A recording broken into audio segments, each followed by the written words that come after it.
Isang nakakagulat na ulat ang lumabas ngayong araw matapos may ugnay sina Pangulong Kuting Jr. at unang ginang Liz Satanas Mags sa isang umunoy malaking isyu ng illegal na droga. Ayon sa mga ulat, isinangkot umano ng mag-asawang isang investigasyon na matagal nang isinasagawa ng mga otoridad. Bagamat wala pang opisyal na payag mula sa Malacanang, kumakalat ng balita sa iba't ibang plataforma ng media at social media. Sa gitna ng kontrobersya, agad na kumilos ang Korte Suprema at inilabas na ang kanilang pangunang desisyon ukol sa mga reklamong isinampa laban sa mag-asawang bangag. Bagamat hindi pa ito final, malinaw umano sa dokumentong inilabas na may basihan ang mga aligasyon at maaaring humantong sa mas malalim na investigasyon at posibleng paghahatol. Ilang grupo ang nagsabing ito na raw ang simula ng karma para sa mga taong matagal nang inaakusahang sangkot sa katiwalian. Habang naghabang ang taong bayan para sa susunod na hakbang ng Korte Suprema, patuloy ang panawagan para sa katotohanan at justisya. Ayon sa ilang mamamayan, ito na raw ang panahon ng pandinigil para sa mga makapangyarihang taong tila hindi naaabot ng batas. Subalit paalala ng mga eksperto, dapat pa rin pairali ng due process at presumption of innocence sa lahat ng sangkot sa usaping ito. At yan nga ang balitang ating pakakatutukan. Ngunit bago ang lahat, siguraduhin mag-subscribe at ihit ang notification bell para sa patuloy na pagtutok sa mga sulyap ng bagong balita sa tunay na boses ng masa.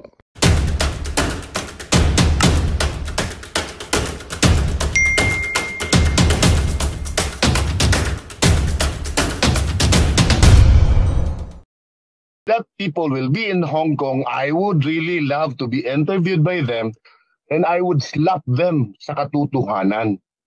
In fact, totoo sila, sabi ni Chihuahua na mga KOJC yun eh. Yes, correct.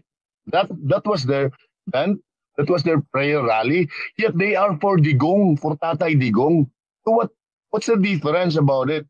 Sa akin lang kasi talaga, isang kongresista tapos isang COMELEC secretary nagpapakalat ng fake news. I am so disgusted sa mga, grabe talaga ang pera. Kinakain sila ng pera. It's not about them na humihingi ng pera. Kinakain sila ng pera. Kung sa mga wala na silang dangal, they were selling their, not only dangal but their soul sa gobyerno, sa administrasyon na to. So we really hope from our end dito sa Hong Kong, I think I was trying to float the idea na prayer rally kami, a peaceful prayer rally this, kung pwede kung makakalabas kami anytime of the day or hopefully by Sunday, ganon, just to show sa gobyerno natin, sa gobyerno natin that we are here for, for peaceful means. Hindi dapat nila gawin yan kay PRRD, hindi dapat. PRRD is there anytime, they would do that in a legal way. Okay, ganun. Ganun na ura-urara, diretso-diretso, para hindi tao pagtatanong nila kay Tatay Digong. Nakakasakit-sakit ng damdamin talaga.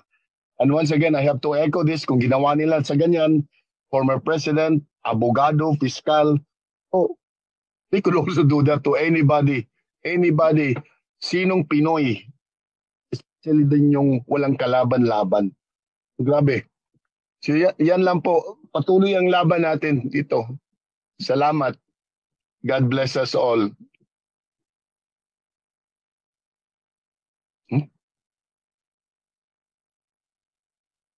Maraming salamat. Okay. Oo.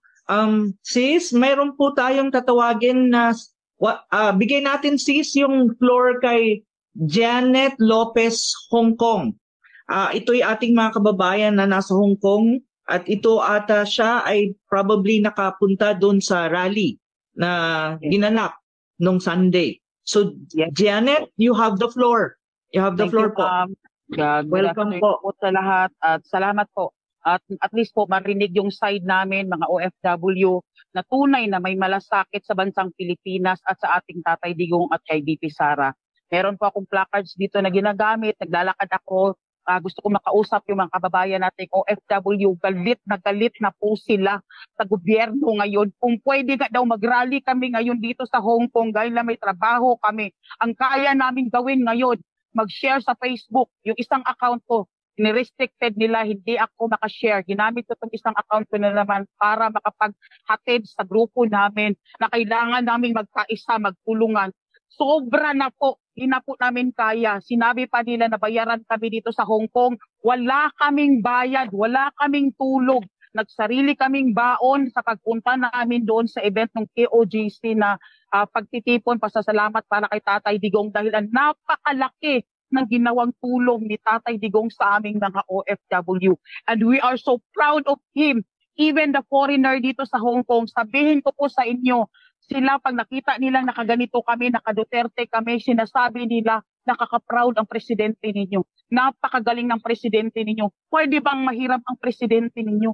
Hindi kami nahihiya sa panahon ni Tatay Digong. Ngayon sa panahon ng Marcos administration, nahihiya kami bilang Pilipino. Ang sinasabi nila, bakit daw napaka-weak ng presidente natin? Bakit daw walang proper ng presidente natin, respeto sa mga kapwa Pilipino?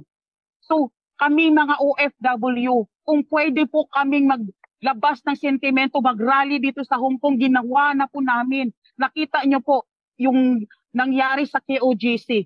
Hindi po yun, out of control na po. Kahit mga pulis naglabasan na po dahil sobrang dami. Kung nakita nyo po yung bench, kasi ako nakiusap ako, nagpaliwanag sa mga OFW na unawain natin dahil yung event na to may limited seats lang sa loob.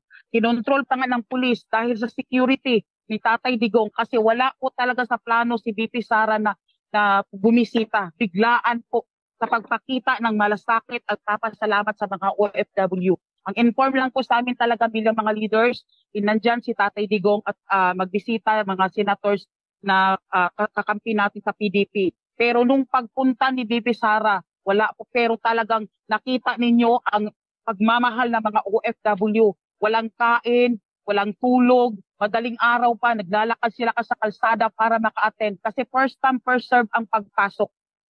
So isa po ako sa nasasaktan itong si Garcia na sinabi niyang may bayaran na nangyayari dito sa Hong Kong at hindi po kaya kaming bayaran ang prinsipyo namin.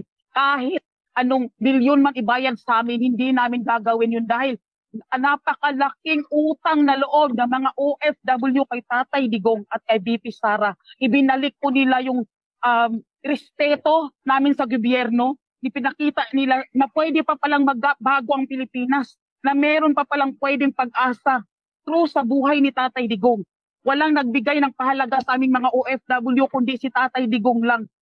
Kaya napakasakit na ngayon ang ginagawa nila. Kung pwede lang durugin ng mga OFW ang nasa gobyerno, lalo na yan si Torre, si Marbil, lalo na yung mga kurap na mga government officials na nasa Kongreso, nasasaktan po kami. Umiiyak ang mga kasamahan kong OFW.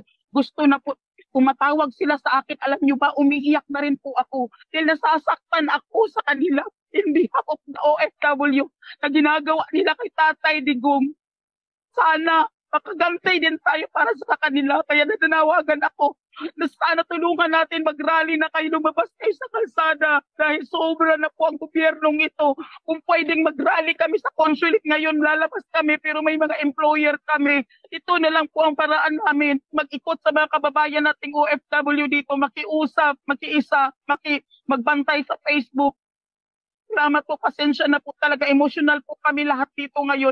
Kung kita lang po ninyo sa group chat namin, sa ilang group chat na sinalihan ko, talagang madudurog po ang puso ninyo sa kanila. They are praying for the Philippines. Lahat ng mga Christian community ko, iba't ibang grupo, INC, UCKG, mga lahat ng grupo, nagpe-pray po sila dahil nasasaktan sila kahit hindi sila nagjo-join sa politika. Pero ngayon po, nakita mo po, ramdam mo po mga JL friends ko na tumutulong din po sila na magdasal dahil nasasaktan po sila sa sitwasyon natin sa Pilipinas. Sorry po and thank you po sa inyo. Napakalaki, Ma'am Maharlika, Ma'am Ann. Thank you po sa inyo kay Harry Roque, kay Spokes Harry Roque. Salamat po sa inyong lahat talaga. Napakalaking tulong nito, Ma'am Peebles. Thank you sa inyong lahat. And we are praying. Prayer po ang susi namin dito sa Hong Kong sa mga kababayan ko kay Tatay Digong. Maraming salamat po. God bless po. Maraming salamat. Thank you so much, Janet. Maraming salamat. Oo. At sana marami pang mga taga Hong Kong, no, yung ating mga kababayan na OFW sa Hong Kong ang pumasok sa Zoom at magsalita po kayo kasi may mga sinasabi sila eh. Hindi ko nga sure kung verified yung information na galing mismo kay Garcia. Buying na nangyayari sa doon sa Hong Kong na yung rally or yung KOJC event. At actually it was a KOJC event. Ang tanong ko, bakit naman nila nasabi wala ngang pera yung nawala si Spoke. Diyos ko, kuhain up ni PRRD eh. Ang dapat nilang tanungin at imbestigahan is kung sino nga ba talaga ang nagbo-vote buying kasi we're in the advent of midterm election. So sana ang ating mga kababayan sa Hong Kong, lalo na yung mga nakadalo doon sa pasasalamat na inorganize ng KOJC, magsalita, pumasok po kayo dito sa Zoom na to at para masabi ninyo kung ano ho ba talaga ang totoo at masabi din ninyo kung tama nga ba ang mga paratang na ganito. Kasi po ako, hindi ako naniniwala. Marami akong kaibigan na nagpunta doon sa gathering na yon dahil mahal nila ang former president at I think the vice president was there and they also love the vice president. It's out of love and it's out of, of personal conviction. Kaya nandun sila at nakiisa sila sa gathering na yon at walang bahid yun ng kung sinasabi na vote buying daw. Diyos ko Lord, nakakaloka. Ma'am, hindi po kayang bayaran ang mga OFW dito sa Hong Kong. Mismo kami na nga po ang bumibili ng t-shirt namin, jacket namin. Kami po ang gumagastos sa sarili namin para maipagtanggol si Tatay Digong at pakita yung suporta namin dyan sa Pilipinas. Kahit anong bayad nila, sabihin nilang bayaran kami. Hindi kami natutulog, nagmo-monitor kami sa Facebook. Kung pwede lang mag-rally kami everyday dito, may mga trabaho lang talaga kami at employer. Kaya napakasakit na sinasabing bayaran kami. Never mababayaran ang OFW dito sa Hong Kong. Kung yung 200 nila, kami na lang magbayad sa kanila kung gugustuhin nila. Mabuti na lang, ma'am, at sinabi mo yan. Mas mayaman pa ata kayo eh. Ipamunhin nyo na ako on and off, no? Kasi gawa na naman yung petisyon na ihahain sa Korte Suprema para ipatigil itong mga nangyayaring to, no? At pinamadali ko nga dahil dun sa apela ni Mayor Baste na mukhang isasakay na sa eroplanong presidente, no? Pero nananawagan ako dun sa mga nasa loob na kasama si Pangulo, no? Hindi makapasok yung tao ko na daladala ang petisyon, no, for the signature of the president, no? So paki-check lang sa labas kung sino yung tao ko na daladala ang papeles para pipirmahan ni Presidente Duterte at maihain na sa Korte Suprema. Dahil baka mamaya maisakay na yan sa eroplano at magiging na academic na nga itong petition nito. Ha? So excuse me again habang tayo po ay nakipagtulungan. Tinatawagan ko rin si Attorney Trixie. Attorney Trixie, kung ikay nasa loob na, pakisabi na meron ng petisyon na nag-aantay sa labas. Nabasa na naman niya ni Executive Secretary Medaldea. Napakatagal ng panahon. Siguro na 6 months ago nabasa na yan. In-update lang dahil nga sa mga pangyayari na nag-issue na ng warrant of arrest ang ICC dahil yun na lang yung fill in the blanks dyan. No? So hanap lang sa labas yung tao ko na daladala ang dokumento for the signature. At pakisabi rin sa kanila, Attorney Trixie, pakitext lang sa akin lahat ng mga pangalan ng nais na pumirmang mga abogado kasama ang PTR, IBP at MCLE numbers nila para include doon sa petition mismo. Ang lalagdaan lang man ng presidente dyan ay yung verification and certificate of non-forum shopping. Maraming salamat kung nakikinig ka, Trixie. Oo, at saka sana yung mga ating kababayan paki-disseminate ng information po na sinasabi ni Spokes Harry para po makarating. Importante po yan. Kasi ngayon, ang sabi nga, andyan na yung mga eroplano naka-ready and anytime they would want to fly the president, hindi nga alam kung saan. So please, kailangan po makarating yung petisyon na yan. Maraming salamat. Yan ba lang talaga namang kidnapper style talaga yung ginagawa nila eh. Kaya nga, I believe hindi rin siya pababayaan. Yeah, hindi rin siya pababayaan ng mga taong nakapaligid sa kanya. At na madadala siya kung saan man. At di nga nila maipaliwanag kung saan siya dadalhin, di ba? Wala daw eh. Yun ang sabi ni Nung una nila, nung nakita ko sa aeroplano na post ni MJ, wala pa nung una doon, wala silang makitang warrant of arrest. Tapos later on, may napinakita sila. Kumbaga installment yung kanilang panggaganto. Yes. Yes, installment siya. Yeah. Oo. Yeah. Kasi hindi sila, wala sila eh. Kapag halimbawa nagsabi tayo, Mother Dragon na, asan yung warrant of arrest? Bigla silang gagawa ng warrant of arrest. Parang ganun ang nangyayari. By the way, mga kababayan, Spokes, I hope naririnig mo ito. May nag-message sa akin na allegedly, mukhang fake daw itong warrant of arrest na in-issue kay Pangulong Duterte kasi may similar document na kinumpare nila. Sabi dito, peke at forge ang warrant ni PRRD. Dapat suriin kasi may identical documents from Italy na isa ding warrant of arrest sa certain person na parang, binura lang, penalitan and everything. So yan, isa yan sa titignan natin na suriin kung authentic yung warrant of arrest na yan. Spokes, anong gagawin natin dyan? Spokes Hari, kapag ganitong, kaduda-duda. Nako, alam mo, i-check ko uli kasi pinadala naman sa akin ito. Merong ako naka-flash sa screen ko. Zoom US is requesting to bypass the system private window picker and directly access your screen and video. This will allow Zoom US to record your screen and system audio, including personal or sensitive information that may be visible or audible. Walang option na reject, no? Ang gusto nila, allow for 1 month or open system setting. Tapos nag-text sa akin si Joe, yung ating kaibigan na si Joe, hindi raw siya makapasok sa Zoom, no? So mukhang itong mga bangak ito ay pinapatuloy ang ating live broadcast, no? May ganun. Dalawang gustong pumasok, hindi rin daw makapasok. Pero i-try niya lang uli. Pero huwag mo nang pindutin yan, Spokes. Hindi ko napipindutin talaga yan, no? Oo, at yan ay isang talaga may ginagawa sila sa atin ngayon. Oo, kasi pinapatahimik tayo dahil nakakapagsalita tayo, nananawagan na tayo sa lahat ng mga nagmamahal sa taong bayan. Magtungo na po kayo sa EDSA. Hindi na po pwede na nagmimiron-miron na lamang. Kung dati sa tingin nyo tama lang ang pagsali sa Facebook, hindi na po tama lang ang Facebook, hindi na po tama lang ang internet. Kinakailangan ibuwis na natin ang ating pagbuhay para sa demokrasya. Hindi na po tayo pwedeng petik-petik. Ito na pong araw, Marso 11, makasaysayan na araw. Bakit nga ba kapag February, Marso may nangyayari, no? Yung unang EDSA po, Pebrero, kung di ako nagkakamali, yung kay ERAP, parang Enero ata yun, no? Talagang hindi nagkakalayo. Pagka bagong taon, nangyayari ito talaga sa ating kasaysayan, no? So, pumunta na may mga messages tayo dito. Spokes, ang sabi ng ating mga kababayan, nakalock po ang Zoom. Actually, hindi naman nilock ang Zoom. Papasok ko din sana yung vlogger na kasama namin, parang hindi makaano. Tapos maraming po di makapasok sa live. Oo. Tapos ang may panawagan dito, First time to. Sis, first time to. Tinatry kong gawan ng paraan pero hindi talaga. Actually, inaayos ko na kanina pa. At saka, ang gusto ng Zoom kasi, buksan daw natin yung open system setting. Baka para tayo ay patigilin. No?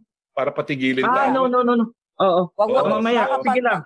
Padala ng mga bangag yan. Don't click talagang ang panunupil hindi lang nangyayari sa doon sa Villamor, pati dito sa internet, subupin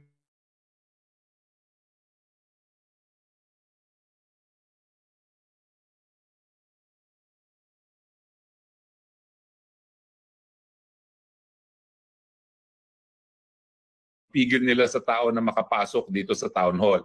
Ngayong dahil hindi na makapasok ang ibang mga tao, yung mga loob na po, huwag kayong lalabas. Huwag kayong lalabas at magsalita na po tayo at parating natin sa kanila na hindi na tayo papayag na maulit na muli ang pangalawang madilim na yugto sa kasaysayan ng Pilipinas na Marcos Forever. Tayo po yung at saka po, kung hindi sila makapasok sa live since we're experiencing technical problem, feeling ko there's something going on, ang advice ko sa ating mga kababayan, paki-share po ng live na to at doon po mismo, halimbawa sa account ni Spokes Hari, sa akin at saka kay Mother Dragon, doon po ilagay nyo po yung mga saloobin ninyo, itatry po naming basahin din para masabi namin. Sinusupit nila yung pagpasok sa Zoom, babasahin na lang natin. In fact, gawin natin yan. Tingnan natin dito sa... Yes, sabi ni Dion, we cannot only pray and speak. We must act. So yan ang sabi ng ating mga palangga. Alright? At saka wag po, sabi dito ng isang IT natin ha, Spokes at saka Mother Dragon, wag po attorney dahil pag-click ng okay, yung sinasabi kanina ni Spokes, makukuha nila ang pag-control at i-trace nila ang IP address ng mga delegates. So ibig sabihin, Spoke, wag mong galawin yon. Hayaan mo lang yung IP natin. Pinipilit na ini-infiltrate tayo para talaga mga rebuilding mga inayupak na yan. Oo nga eh. Parang kanila, no? Mas wais po kami sa inyo. Natatakot sila ata eh. Natatakot sila eh. Ang teknolohiya na nagbibigay buhay sa malayang pananalita. Hindi nyo po kami masusupil. Malalaki mga bibig namin. Okay, so basahin natin ang mga text sa mga tao. Mark, what can we do, said Harry? Is there anyone who could provide us with assistance? I feel so hopeless. Wala akong magawa. Well, kung nasan man kayo, magtipon-tipon kayo, iparating nyo ang mensahe ninyo na talagang we love Duterte and we will stand for and we will dive asserting Philippine sovereignty and democracy. Si Jess I. Lau, MPA, it triggers my anxiety. Si Mona, how can we help PRRD? Brian's iPhone, naawa ako kay Tatay Digong, mga traidor. Nakagagalit na po ito kay Ramon. Nakakagalit na po ang ginawa nila. Kay sa lahat ng mga nagtatanong, kailan tayo lalabas? Ngayong araw na po kayo lumabas. Oo, lumabas na kayo. Pupunta na yung mga vloggers na sa EDSA na.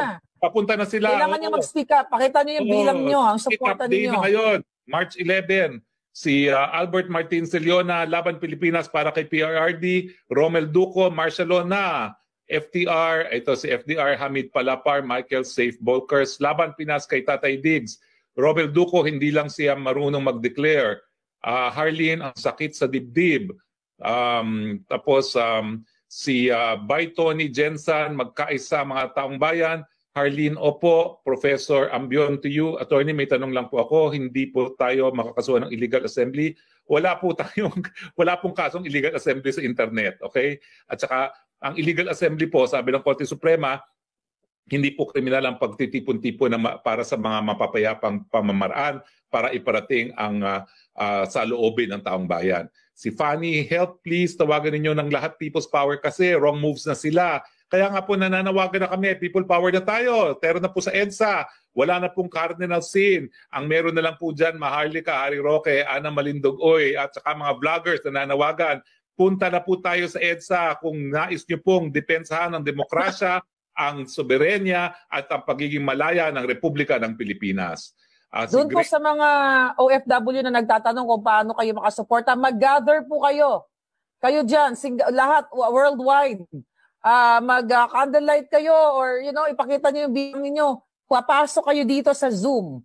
Yun na lang, medyo nahihirapan but we'll try our best na makapasok po kayo dito para na-flash natin lahat ng mga OFW sa iba't ibang bahagi ng bansa. Dahil magiging walang tulugan po ito hanggat hindi nakakauwi ng matiwasay, ng maayos ang ating Pangulong Duterte. Oo. Ay nako, talaga naman pong kapag ang nangyari tutuluyan nila si Pangulong Duterte, talagang tayo po magpunta na sa EDSA. Nako, hindi na po tayo po pwede magpatay-patay. Kailangan po talaga manindigan na. Yan ang ating panawagan.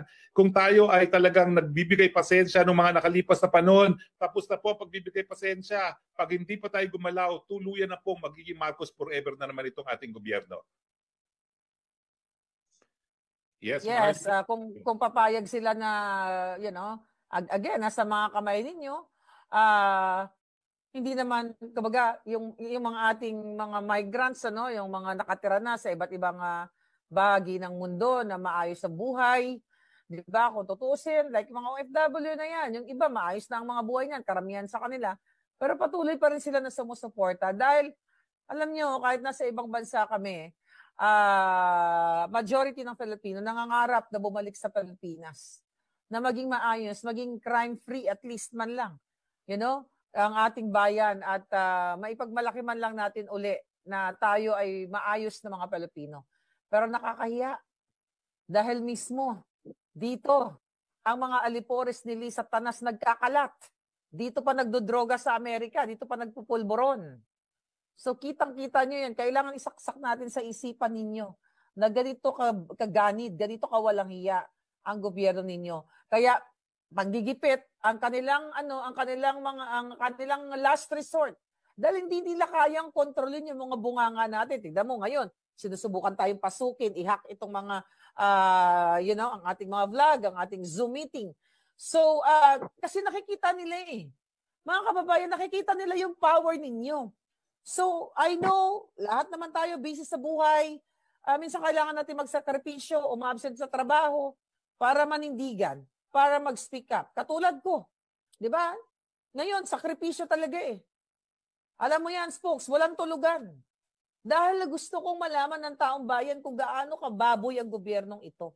Hindi para sa sarili ko, para to sa inyo, hindi to para sa akin. Alam nyo yan. Kaya talagang dapat supportahan natin yung ating mga vloggers. Pupunta na sila sa EDSA at ang iba, nandiyan na nga yung ating EDSA Friday group at ang marami na ngayon nag-gather, mga nag-message sa akin. So magtipon-tipon tayo, palakasin natin yung ating boses hanggat ginigipit nila ang Pangulong Duterte dyan sa Villamor Air Base at hindi natin titigilan itong mga ito. Dapat tuloy-tuloy po ang inyong pakikibaka para sa inyong mga pamilya. So, Prof. Ana, kung Kelly, si Kelly nandito pa ba? Meron lang mga unmute. Oo, nandiyan pa. Inaayos ko yung ating tech. Ayan, nandiyan na muna si DJ Yui. Siya muna DJ? at inaayos ko yung coordinator natin DJ. sa tech.